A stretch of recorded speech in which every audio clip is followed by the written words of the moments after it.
పవన్ కళ్యాణ్ పోటీ చేసే స్థానం పైన క్లారిటీ వచ్చింది. పవన్ కళ్యాణ్ పిఠాపురం నుంచి పోటీ చేసే అవకాశం ఉంది అంటూ 4, 5 నెలల క్రితమే నేను చాలా వీడియోలు చేశాను. పిఠాపురం పైన పోటీకి పవన్ కళ్యాణ్ ఆసక్తి చూపిస్తున్నారు అంటూ కూడా చాలా వీడియోలు చేశాం. పవన్ కళ్యాణ్ పిఠాపురంలో పోటీ చేస్తున్నాను అంటూ తనకు తాను స్వయంగా ఈరోజు ప్రకటించారు.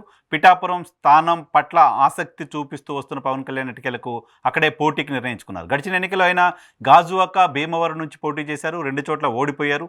అయితే భీమవరంను పోటీ చేయడానికి సంబంధించి కూడా 2-3 రోజుల క్రితం కొంత అటువంటి సిగ్నల్ ఇచ్చినప్పటికీ పవన్ కళ్యాణ్ పిఠాపురం వైపే మొగ్గు చూపినట్లుగా అర్థమవుతుంది.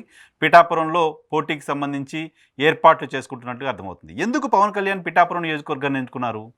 ఎందుకు పిఠాపురంలో మాత్రమే పోటీ చేయాలనుకుంటున్నారు? గోదావరి జిల్లాల్లో మొత్తం 2 గోదావరి జిల్లాల్లోనూ విశాఖపట్నంలోనూ జనసేన చాలా బలంగా ఉంది అని చెప్పుకుంటూ వస్తున్నారు. గోదావరి జిల్లాలో జనసేన టీడీపీ కలవడం కారణంగా ప్రభంజనం ఉంటుంది అని చెప్తూ వస్తున్నారు. అటువంటప్పుడు పిఠాపురం మాత్రమే ఎందుకు?